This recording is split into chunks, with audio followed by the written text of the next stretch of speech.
Hey guys, welcome back to the channel, best place for long-term stock investors. We will be talking and deep diving a little bit into precious metal today. Now, as a disclaimer, we do not own any shares in precious metal and we are not financial advisors. If you want that sort of advice, please speak to a professional. What we say is purely educational.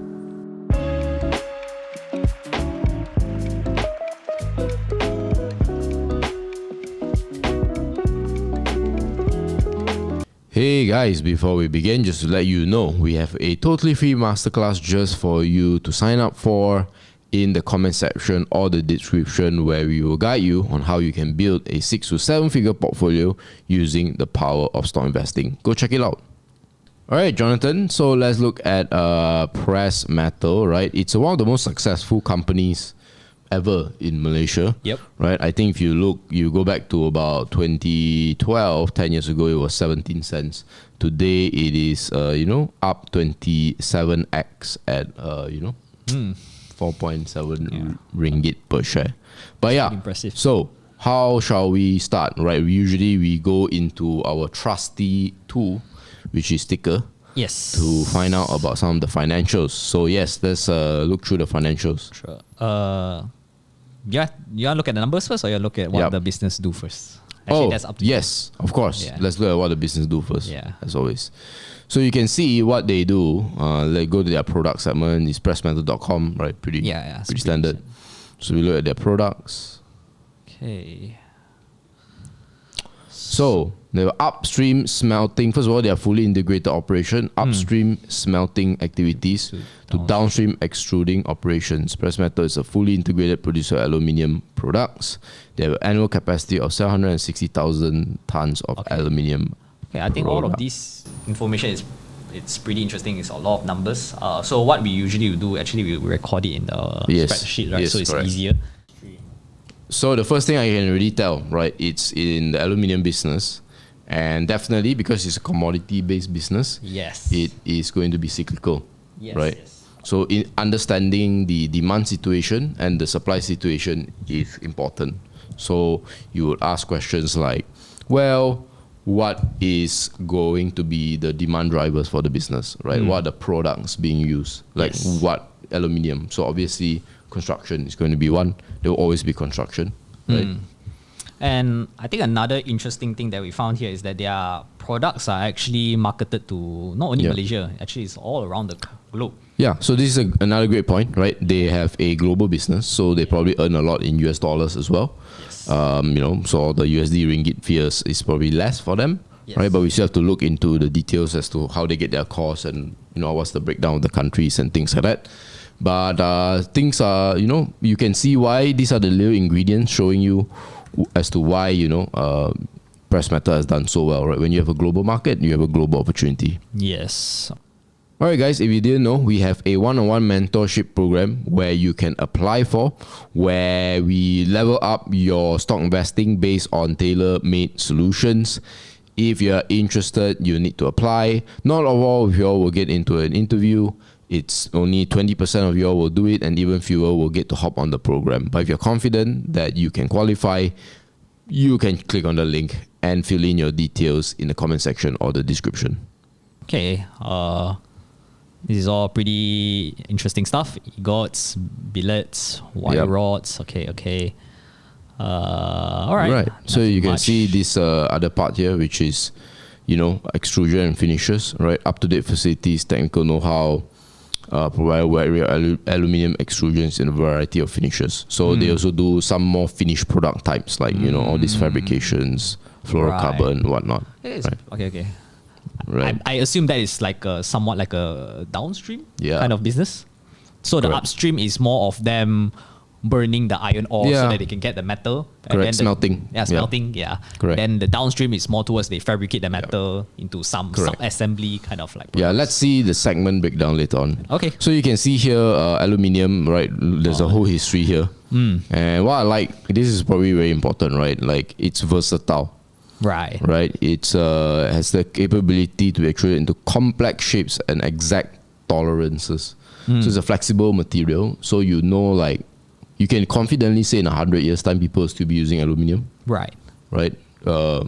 Probably 200. Correct, You know, right. So this, it's a business that's going to be around for very long, and so immediately I can say, right, that the thing that will cause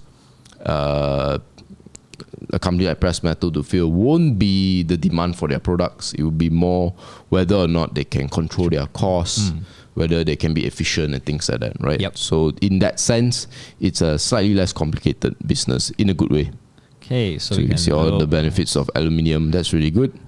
Yeah, so you guys can read all of this. Yeah. But let's look at the numbers. Yep, sure. Right? So you want to do like a maybe... Sure, 10 years, right? Let's go back. Okay, 10 years, sure. Yep. So let's look at the revenue.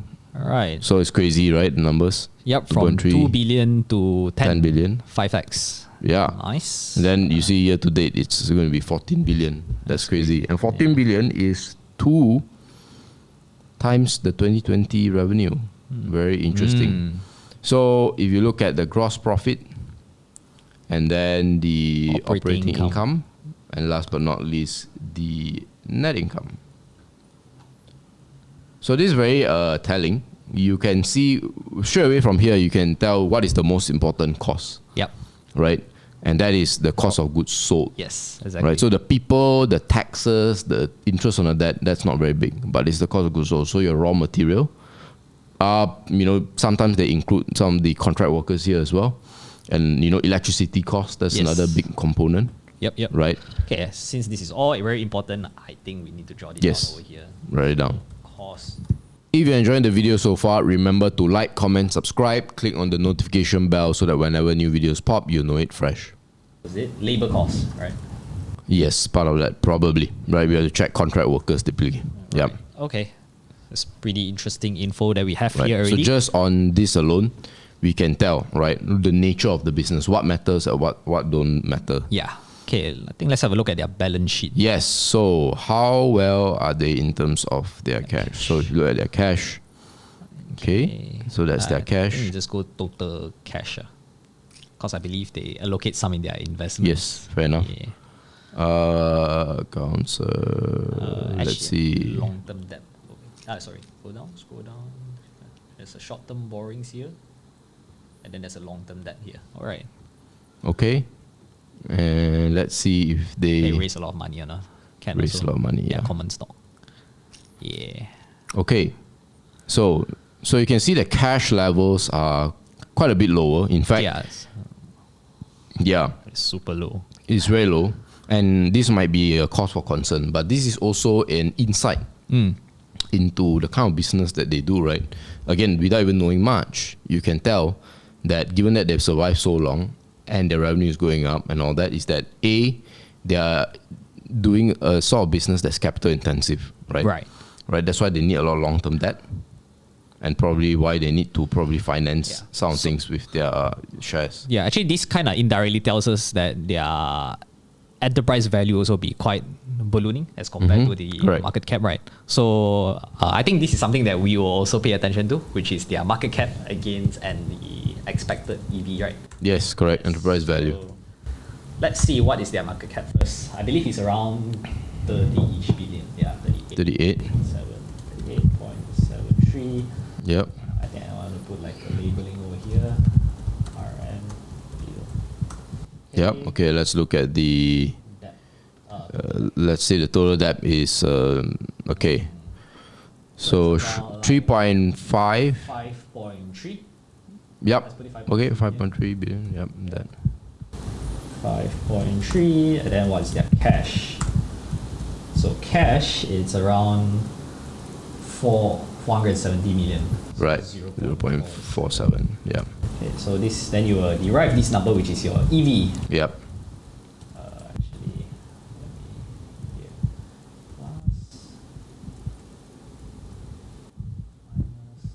Yep. Okay. So you're in fact paying nearly 44 billion for this business, right? Yeah. Because you have to inherit the debt as well. Yeah. So now we're at it. Yes. What is their PE, right? Right. Let's go to earnings. Right. Let's go back. So their earnings was, let's say, to date 1.7 billion. 1.7 billion. Yes. Let's put that. Yeah, 25 5 times. right? Okay, whether it's cheap or not, separate question. Yeah. But let's go back. Right, let's go back. So you can see this is a capital-intensive business. Yeah. And you might worry about the cash balance, but I can quite confidently say it's not that big of an issue so far, because the kind of industry that they're in does not, they are able to borrow things at a lower rate. They're able to go to banks and say like, look, my business is always coming in, aluminium is so good, and you know, presumably there's some cost advantage as well, right? So you know, it doesn't seem to be a worry to me. All right, okay. I think what worries me is their cash flow, right? Yes, yeah. So we want to look at their cash flow. How have they been performing? Whether they have the ability to actually pay back their cash, their debts, and even working capital. So let's take a look. So you can see they are actually quite cash flow positive by and large. For a commodities company, it's not always simple. In fact, the only last down year was actually 2012. This is actually a pretty good sign for me. Actually, I want to like compare between their net income and their cash flow. Just want to see whether is it like 100%. Oh, if you go back to their cash flow, right? Oh, nice. Okay. Okay, so you can see that. Okay. Yeah, they are more or less in tandem. I mean, if you add all together, and then you compare it over the years, it matches somewhat. Right. Okay. But of course, if you look at capital expenditures, so this is the big one, right? They have to spend quite a bit, right? They've been growing their business. Yes. Yeah. Just okay. So that is the cash flow funds. They seem to be fine. Sure, there's a little bit of worry here and there. Now, I think another thing that I want to know whether, because this is like a quote unquote blue chip, right? So are they actually like spending money on dividends? Do they pay out their customers? Their shareholders, not customers. Okay. Common dividend paid. Oh, it's been growing. So it has been growing. So this is about 312, 300. Okay, let's say it's 426. So out of 1.7 billion in earnings. So you're looking at 25%. 25% payout ratio. Yeah, pretty decent. If you compare between 2012 to now, it has actually grown more than like, I don't know what is this number, 20x. 14 million to 300 million. Big amount. So it's great, right? Even for a commodities company, which tend to not be able to pay out, and they are being quite consistent. Yes, there's a drop obviously, but it is what it is. Okay, I think another thing that we want to look at is how have they been generating in terms of the investor capital that they actually spend. Let's look at that. Their ratios. So here, this is very impressive. This is very, very impressive. Wow. Right. From single digits to double digits over the years. Fantastic. Aluminium. Again, this is like, these sort of industries are very low in ROICs because the invested capital is really big. Yes. The fact that they've done, double digits for half the time in the past year is a fantastic. Actually, it tells a lot about their management team also. Exactly. That they have been executing everything right. Exactly. And making money for their shareholders. I think another thing that kind of interests me is another ratio, which is the receivable days, cash conversion cycle. Here. Let's have a look. It's reducing. From 2012. Right. Yeah. And then it has been like stagnant around like 80 days to 90 over days. I mean, that's pretty standard, right? 3 months. I don't think that's a bad thing. Yep. Given that they have global clients. Yeah. Oh, actually, another thing that caught my eye is that their receivable days is actually pretty low. Receivable against supplier. Outstanding. Yeah. And then maybe you can just click everything. And let me delete the return on capital. Yep. Yeah. Okay. So if you scroll up a bit, you can see that their sales outstanding, which is green. Yeah, it's more than their payables. Less, you mean? The days is the days more. is slightly more, so it pretty much matches. Good sign. Very, very good sign. Because I was expecting this kind of company, they have like trouble. Maybe it requires a lot of days to convert the inventory into cash, but surprisingly, it has been done pretty well. So no surprise if you look at the biggest segment is the smelting extrusion, right? Yes. I wish they broke this up here. Probably have to read the reports, right? Yep. To see. Now, So that's pretty much it for the financials. Do you want to go into... Maybe let's have a look at their ownership actually. Yes. It's Yes. also inside in the ticker. Where is ownership? Click here. By the way, guys, if you want to sign up, we have an affiliate link, right? Yes. In the description for ticker. Go check it out. Yep. So ownership. Who owns... Oh, okay. So there's this... So this is the Kun family? Yep. Right. Okay, so I assume that they indirectly hold through this alpha milestone. Yes.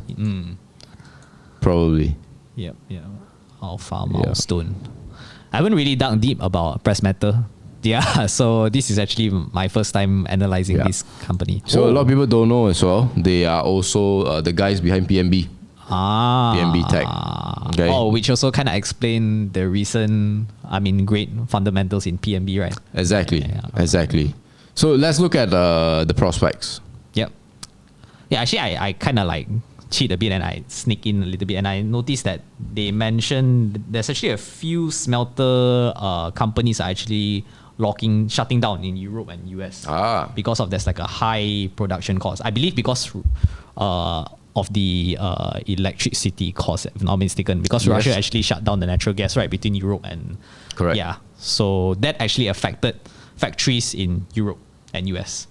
But I'm not sure whether does this affect press metal or not. It does, because it reduces the supply, and so when the supply gets reduced, demand remains the same. So the prices of aluminium. But I don't think we can go into like where aluminium prices are heading here. Yeah, because it's pretty difficult. Let's have a look at how have aluminium prices performed. Yes, put over here. So you can see it's a big decline from like 3,004 to 2004, but it's also a big jump from middle of July. Yeah, exactly. Up to here today. Yeah, I believe it's also because of the movement of EV, right? Yeah. And then we also talked with our research team, and they're saying that people are already anticipating somewhere another 20-30% drop. That's their budgeting right now. Right. Okay. Yeah, so I think that is pretty much we have been covering, right? All of the salient points. So always go back. Guys, always go back to the annual report. Yes. To look at all the details, right? Yep. I think it's pretty comprehensive, right? You can see. They do talk a little bit. Look up on the management's profile. And then if you're very hardworking, you can actually go to LinkedIn and ask some of the employees how they're being treated, how the government runs things and things like that. This is the more technical part about corporate governance and auditing and all that. Yeah. But any last words? No, I think I learned a lot from this deep dive, mini deep dive session. Yeah. Guys, hope you enjoy the video. If you find that someone might find this video useful, please share it with them. Maybe they're already press metal shareholders or thinking of becoming one. Definitely send this video to them, and I will see you in the next video.